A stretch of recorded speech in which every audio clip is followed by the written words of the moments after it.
مطلوبا بالهداية والتقى وللطريق كي أراه يطيق.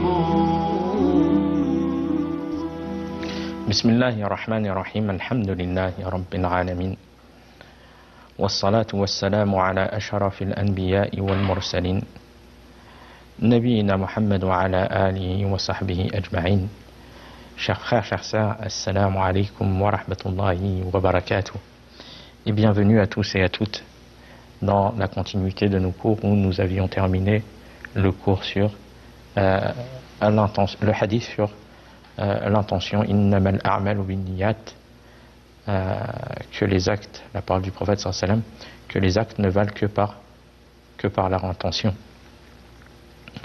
Donc on tire leçon de ce hadith l'importance de l'intention. L'importance de l'intention, et l'intention c'est la volonté d'accomplir un acte dans le but de satisfaire Allah subhanahu wa ta'ala, et la personne recherche par cet acte la satisfaction d'Allah et la récompense d'Allah subhanahu wa ta'ala. Et l'intention aussi, on tire leçon que l'intention n'est aucunement prononcée par la langue, mais sa place est dans le cœur, et Allah subhanahu wa ta'ala, c'est lui qui connaît ce qu'il y a dans le cœur, donc il n'y a aucun intérêt à prononcer cette intention, et ni le prophète alayhi salatu wassalam l'a prononcé, et ni les compagnons. Mais par exemple, ce qui a été prononcé comme le prophète sallallahu alayhi wa sallam dans la talbiyah, labbayk Allahumma umratan wa hajjah, l'entrée en sacralisation pour la umrah et le pèlerinage par exemple, eh bien cela n'est pas la prononciation de l'ostentation, mais c'est l'entrée en état de sacralisation. Tout comme la personne qui entre en prière, il ne prononce pas l'intention quand il dit Allahu Akbar, takbiratul ihram. Yani, ce takbir d'entrée en prière, c'est pas l'intention qui est prononcée, mais c'est le takbir d'entrée, de sacralisation, d'entrée en prière. Et ce n'est pas l'intention prononcée. Et les personnes aussi, l'intention permet de distinguer entre les adorations elles-mêmes, comme par exemple une personne a pris 2 unités de prière. Son intention c'est de prier la prière de l'aube pour une, et l'autre c'est de prier 2 unités surérogatoires. Donc elle permet l'intention de distinguer entre les adorations elles-mêmes. Elle permet aussi de distinguer entre les actes ordinaires et les adorations. Comme par exemple une personne qui mange par plaisir. C'est un acte ordinaire. C'est pas une adoration. Et une personne, elle en fait une adoration. Comme Allah subhanahu wa ta'ala dit wa kulu wa sharabu wa la tusrifu. Et mangez et buvez et ne commettez pas d'excès. Donc lui, il mange avec l'intention de se maintenir en vie afin de prendre des forces pour adorer Allah subhanahu wa ta'ala. Donc il en a fait une adoration. C'est pour ça que les savants ils disent que les habitudes ou les actes ordinaires des gens éveillés sont des adorations. Donc tout cela montre l'importance de l'adoration avant tout acte. Et une personne peut acquérir par son acte et son intention la satisfaction d'Allah, comme une personne qui se prosterne. Elle se prosterne pour Allah subhanahu wa ta'ala. Donc c'est une cause de satisfaction d'Allah envers la personne, et une autre personne qui se prosterne pour une tombe. C'est une cause de colère d'Allah sur la personne. Donc le même acte, il diffère selon l'intention de la personne, de la personne. Et le fait aussi que la personne puisse donner des exemples comme l'enseignant, il puisse donner des exemples, comme le prophète sallallahu alayhi wa sallam, il a donné l'exemple de l'immigration, celui dont l'immigration est pour Allah et son messager. Donc il aura la récompense de l'immigration pour Allah et son messager. Donc le fait de pouvoir donner des exemples afin de clarifier les notions d'enseignement aux gens. On demande à Allah Azza wa Jal de nous faciliter à tous une intention sincère, car c'est un combat journalier. Le fait d'avoir une intention sincère pour Allah subhanahu wa ta'ala, personne n'est à l'abri. Personne est à l'abri qu'il y ait des choses qui viennent pervertir l'intention de la personne et qui voient ces actes non valides. Car aussi l'intention c'est une cause de validité des œuvres ou de non-validité de celles-ci. On passe au hadith suivant.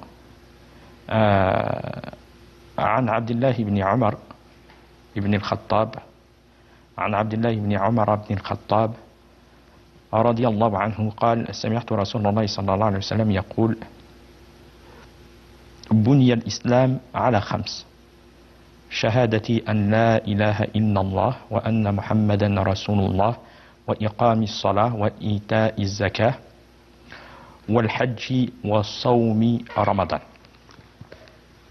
Ce hadith il a été authentifié par l'imam Al-Bukhari et l'imam Muslim. Abdullah ibn Umar ibn al-Khattab radiyallahu anhuma a dit, le messager d'Allah sallallahu alayhi wa sallam a dit, l'islam est bâti sur 5. L'attestation qu'il n'y a de divinité digne d'adoration si ce n'est Allah, et que Mohammed est le messager d'Allah.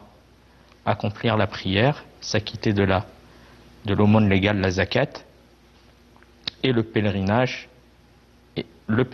et jeûner le ramadan.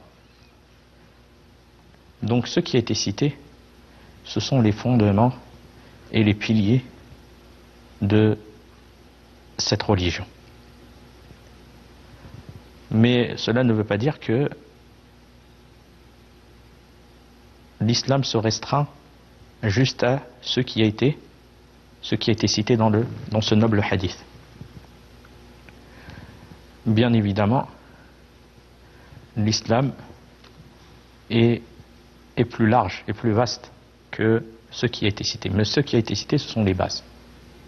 Ceux par lesquels la personne est musulmane, et ce sont ses piliers et ses fondements. Et c'est sur lequel l'islam est bâti, ces 5 piliers. Mais l'islam est plus large que cela, et comprend toute bonne action que la personne accomplit qui est légiférée en accomplissant cela dans le but de se rapprocher d'Allah subhanahu wa ta'ala.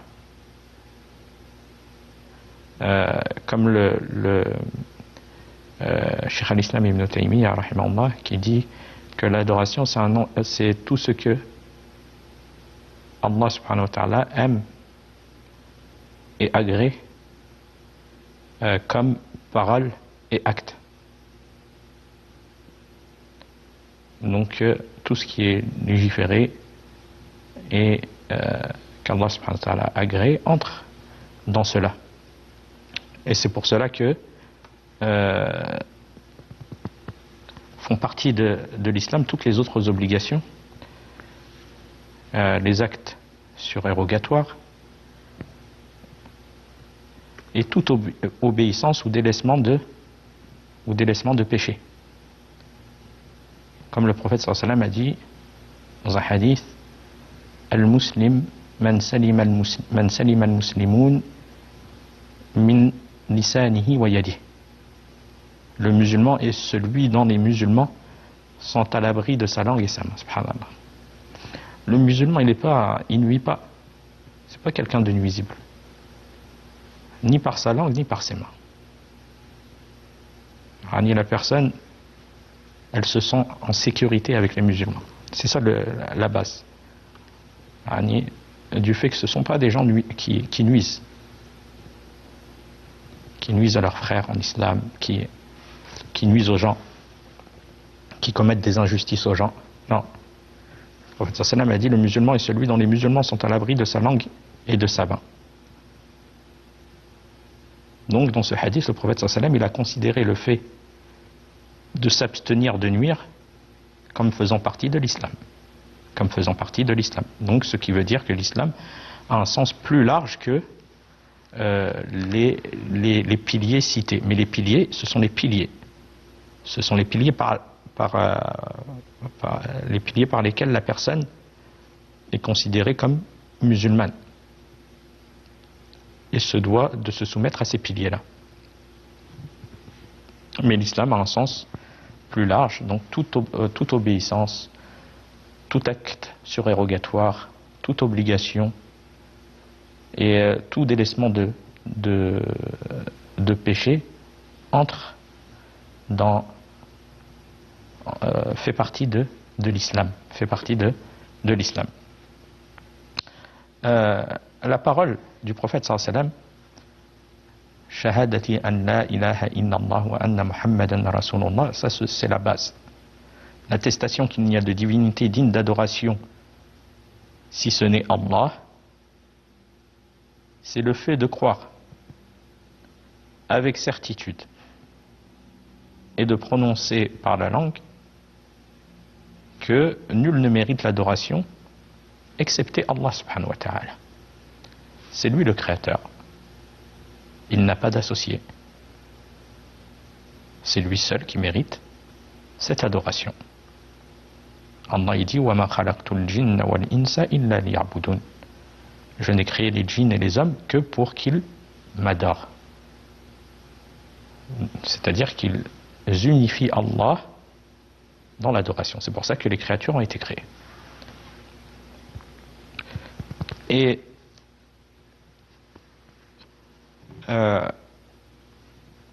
les fausses divinités font partie du polythéisme. Car il y a des fausses divinités, d'autres choses qui sont adorées en dehors d'Allah subhanahu wa ta'ala. Et beaucoup de personnes adorent autre qu'Allah. Il y en a même en Inde qui adorent des vaches. Et il y en a même, malheureusement, qui n'ont pas compris qu'est-ce que ça voulait dire la ilaha illallah. Nulle divinité ne mérite d'être adorée excepté Allah, d'où l'importance de l'apprendre, d'apprendre sa signification. Il y en a qui le prononcent, et malgré cela, même de nos jours, ils invoquent autre qu'Allah. Il y en a qui vont devant les tombes de personnes qui considèrent comme pieuses et qui sacrifient pour ces personnes-là dans le but d'obtenir par exemple sécurité, aide, enfants. Il y en a qui vont et qui invoquent la personne qui est dans la tombe tout en disant la ilaha illallah. Donc ils se contredisent par cela et il ne sera pas accepté d'eux.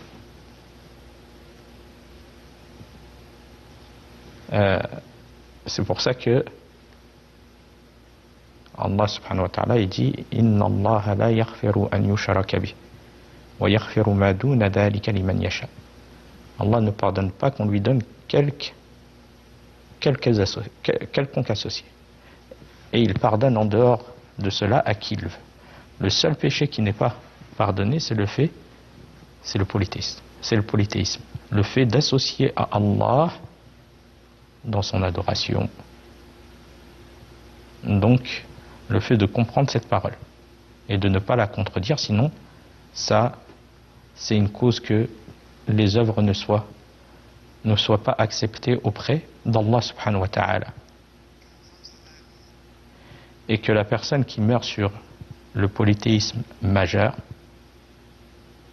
comme les exemples que nous avons cités, eh bien, qui meurt sur cela sans se repentir avant de mourir,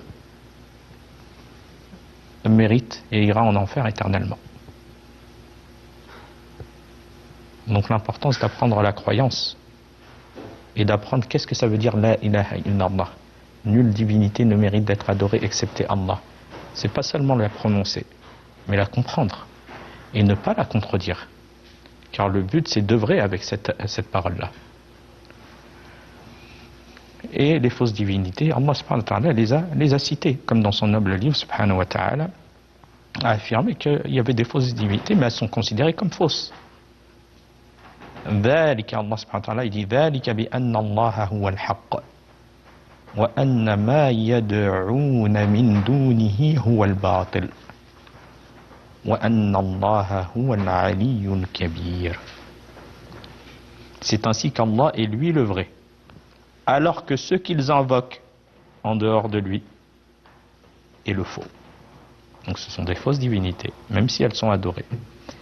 C'est Allah qui est le sublime, le grand. Et c'est lui, subhanahu wa ta'ala, qui mérite l'adoration, qui mérite seul d'être adoré. Donc, la personne elle doit avoir la croyance dans le cœur de ces attestations, ces deux attestations. Qu'il n'y a nulle divinité qui ne mérite d'être adorée excepté Allah et que Mohammed est le messager d'Allah. Et aussi la prononcer par la langue et œuvrer avec ce qu'elle contient comme sens. Celui qui dit la ilaha illallah, il n'a pas le droit de se contredire et d'aller invoquer autre qu'Allah. Ce sont des grandes adorations que seul Allah mérite. Ou aller implorer le secours à autre qu'Allah, à une personne qui est morte dans sa tombe ou toute autre chose. Ou demander joie, bonheur à autre qu'Allah. Ou aller se rendre chez les sorciers ou autres pour demander secours, aide ou autre. La personne, elle ne doit pas se contredire et elle doit comprendre que signifie la ilaha illallah. Et elle ne doit pas aussi aller voir les devins ou autres, ou chercher qu'est-ce qui va se passer dans l'avenir en allant chez les devins, demander des choses sur l'avenir ou autre, alors que c'est Allah seul qui connaît le futur, subhanahu wa ta'ala. Donc elle ne doit pas associer à Allah, comme associer un devin à Allah sur la connaissance la connaissance du futur, la connaissance. La personne, elle ne doit pas se contredire et apprendre que signifie la ilaha illallah. Donc, il n'est pas suffisant de croire que nulle divinité ne mérite d'être adorée excepté Allah, sans réfuter et considérer que tout ce qui est adoré en dehors d'Allah est faux.